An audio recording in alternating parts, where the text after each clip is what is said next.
Hello everyone, welcome to our channel. This is Dr. Muralidhar. In this video, I am going to explain you in the subject of portfolio management. What is the modern approach to portfolio model? It is also known as Markowitz mean variance model.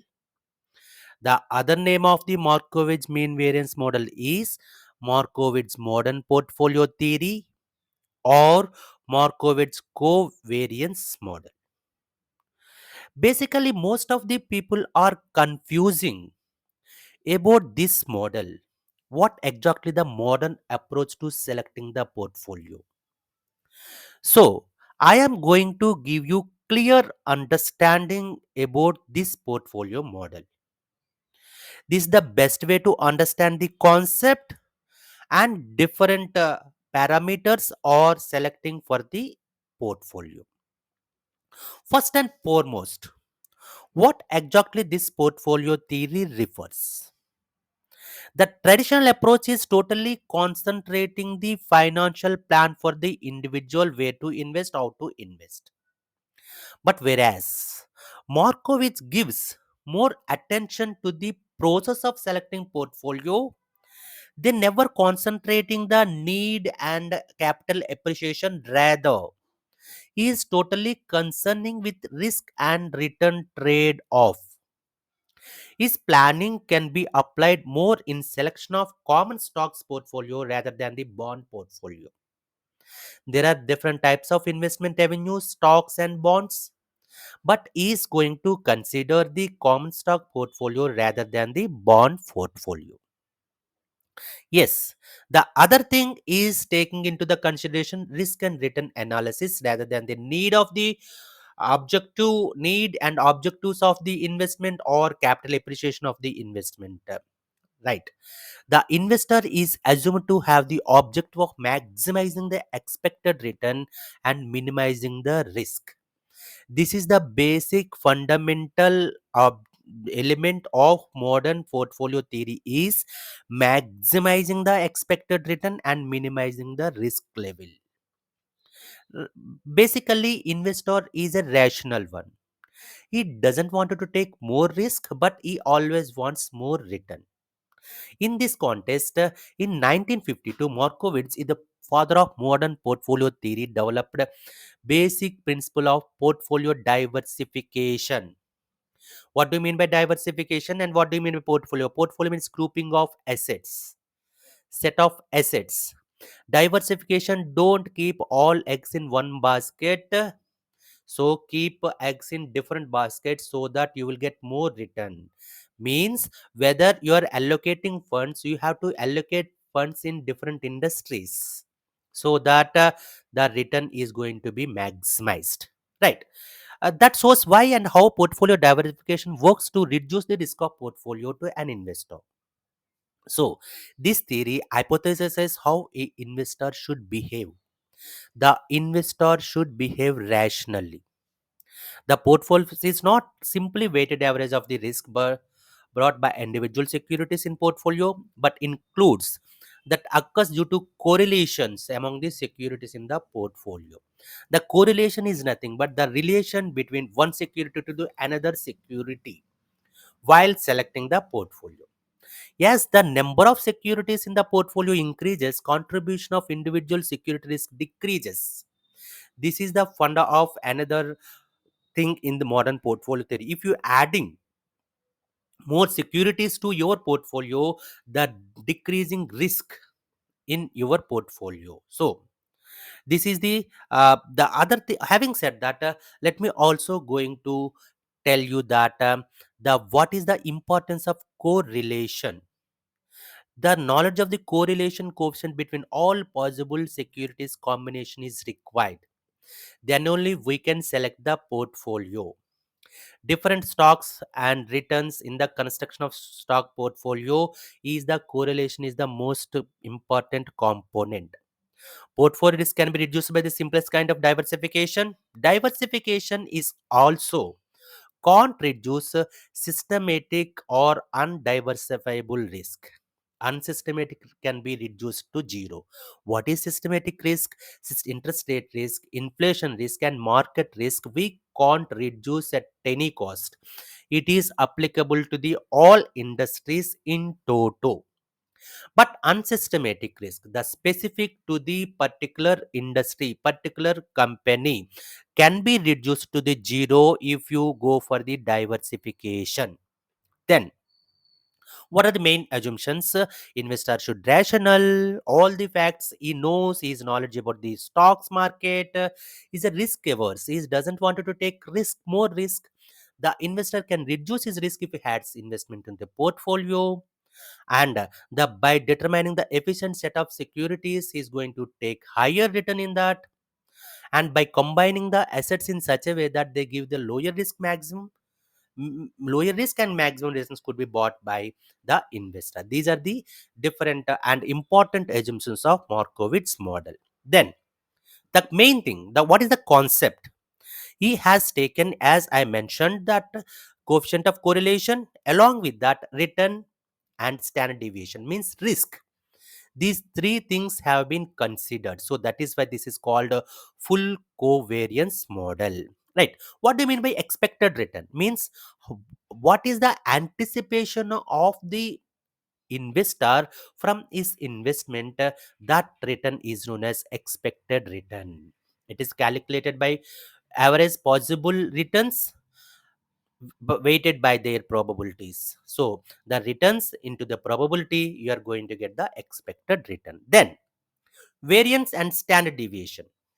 So sigma square and sigma. So these measures quantify the risk volatility, how a security is volatile when compared to the market. So this will be measured by way of standard deviation and variance. Right. So in Markowitz portfolio theory, investor aim to minimize the risk while maximizing the return. So minimize the risk in the sense minimize the standard deviation.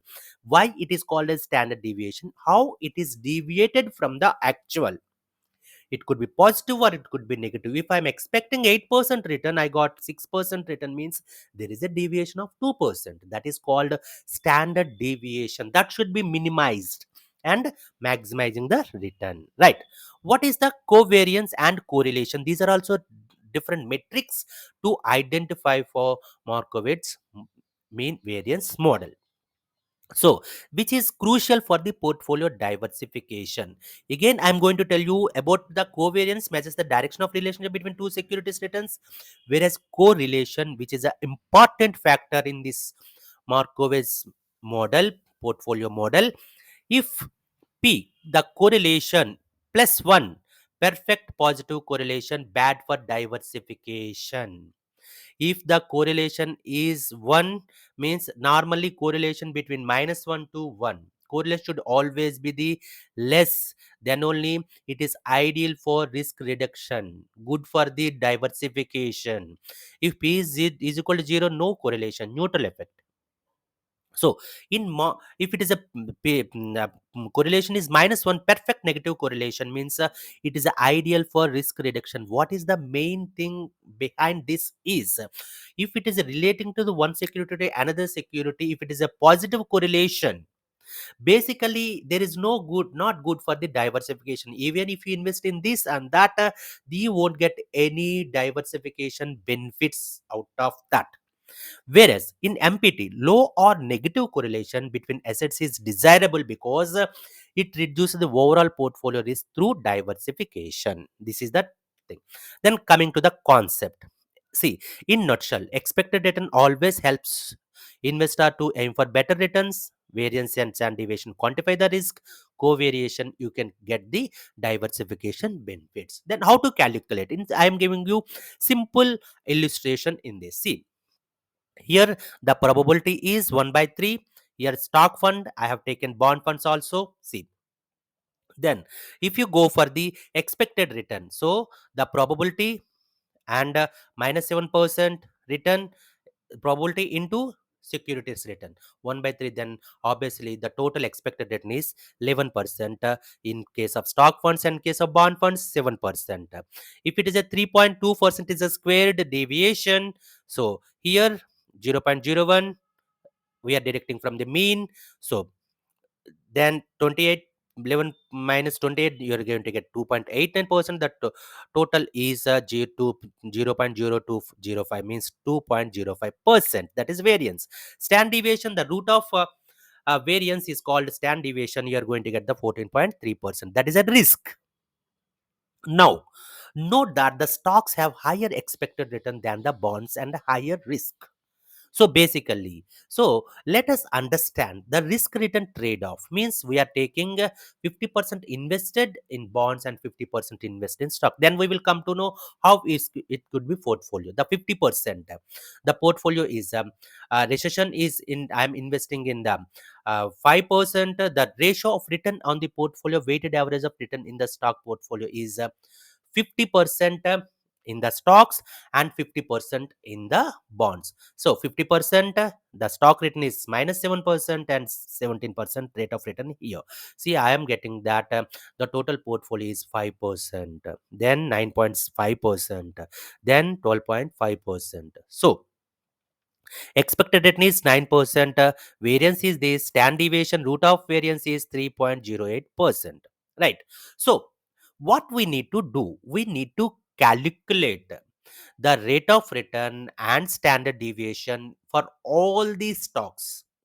Then we need to identify where the risk is low and return is maximized. Here, if you investing in 50%, you are going to get 3% around risk and 9% return. So when compared to all other factors, we can consider portfolio weights besides 50% in stocks and 50% in bonds, right? The efficient set, then we need to calculate efficient set all. If we could 25%, 30%, 35%, 40%, 45%, everything we need to consider. So we can consider either portfolio all these standard deviation as well as the 100% stocks and 100% bonds as well. So this is called efficient set for two assets. Then go for this, compromise the efficient frontier. So this is what we call 100% bonds. The correlation is exactly 1. Means there is no good, not good for the diversification. If it is a -1, it is a good for the diversification. So this is called efficient frontier. So correlation effects, again I'm going to tell you, relationship depends on the correlation coefficient. -1, and the correlation coefficient is always between -1 and 1. The smaller correlation, the greater risk reduction potential. If it is a 1, no risk reduction is possible. If it is a 0, neutral. So the portfolio risk, as I mentioned, here non-diversifiable risk, systematic risk, market risk, we can't diversify. Just like fixed costs, it remains constant for every industry and every company as well. So when diversifiable risk, we can reduce to maximum extent by diversification. So the efficient set of many securities, all these are mm, uh, different individual combinations. The here minimum variance portfolio, that is called efficient frontier. In the sense, again I'm going to tell you, efficient frontier is a major fundamental concept in the modern portfolio. This is a efficient frontier. If you are investing in this, you are going to get maximum return with the level of risk which you can bear. So here, if you are investing in the balanced fund, means investing balanced fund in the sense, if equity plus debt you are going to invest, this is called a capital market line. In the sense, how you are going to allocate your assets on the efficient frontier is riskless borrowing and lending. Now investor can allocate their money across the treasury bills, means it's risk free return. You are going to get it here. Capital market line is going to get it here. This is called tangent point, where you are going to get a maximum return with the level of risk after considering all the parameters. Then this is also capital market line. So the separation of property sets the market portfolio. It is common. The capital market line is common for all the investors. They can separate their risk aversion from their choices. Right. Here I'm going to provide the balanced fund, market equilibrium, where P is there, the optimal risky portfolio, and the separation of property, and this is called optimum risky portfolio with the, see here, the capital market line is there. Here risk free, one risk free rate of return, two means risk free in the sense even if you are investing in government securities you don't have any risk, so that is called risk free rate of return. So here this is capital market line 0, this is 1, so you can go for here and you can go for there. So first optimal portfolio is this this line, and second optimal portfolio is this line. So right, again I'm going to tell you one more concept in the capital market line. Whenever after reaching the point P here, see the portion from IRF to P, this one, the investment risk free asset is called lending portfolio. This is called lending, means the investor will lend the portion at risk free rate. He is going to give his portfolio at risk free rate.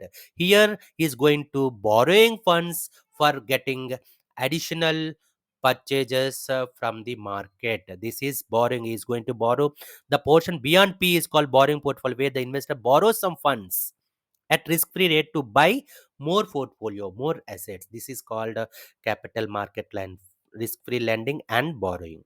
How to construct? There are two concepts are there.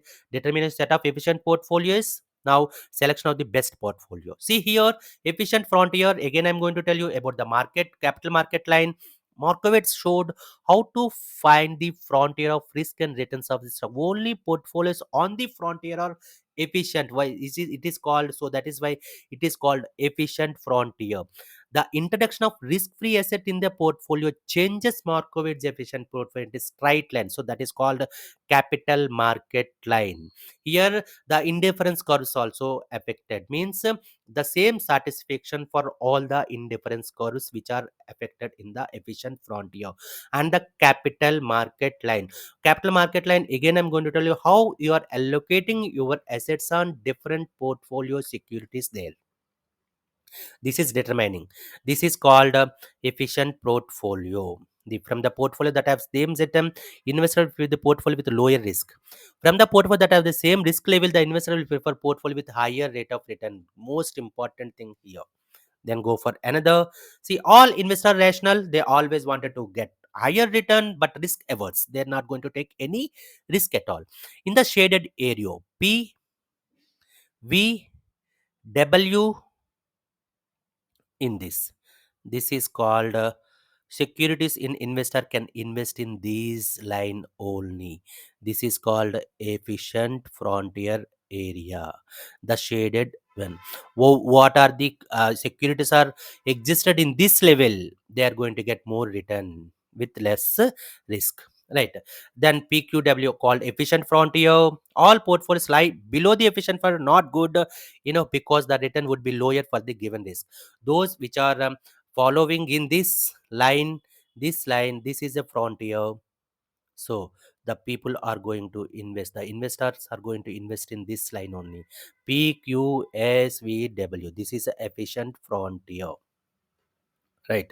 So this is the indifference curve analysis. So indifference curve is nothing but each of different points on a particular indifference curve shows different combination of risk and return, but which provide the same level of satisfaction to the all investors. Each curve to the left represent to the higher utility for satisfaction. The goal of the investor would be maximize their satisfaction by moving curve that is a higher.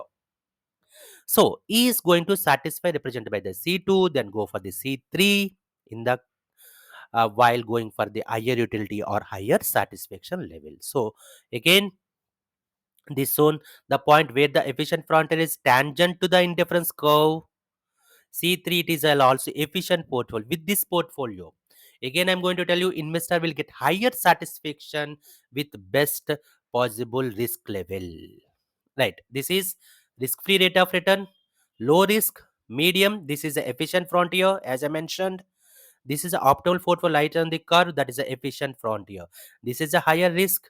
Portfolio below the curve are not efficient. Portfolio the above curve is not at all possible. It is impossible. Right. Risk diversification means there are two types of risk diversification: random or naive, and efficient diversification. Random or naive diversification without regarding the relevant investment characteristics, such as like expected return or industry class. Investor simply selects relatively large number of securities randomly without any second thought, without any proper analysis. Unfortunately, in such case, the benefits of random don't continue as we add more securities. Right. If efficient, this is what I mentioned in the Markowitz modern portfolio theory. Efficient portfolio, that is smallest portfolio risk for given level of maximum expected return. So rational investors always go for this. This is called efficient frontier. Then the summary. This is what we call in exactly what this chapter sets forth: principles of modern portfolio theory, all these efficient frontier, mean variance model, Markowitz modern portfolio theory. Here they have taken expected return and standard deviation to identify the risk, and correlation identify the diversification benefits, and capital market line, where we are allocating different assets on the efficient frontier, and then borrowing or lending concepts. This is in toto about the Markowitz mean variance model or Markowitz modern portfolio theory. Thank you, one and all. Thank you so much.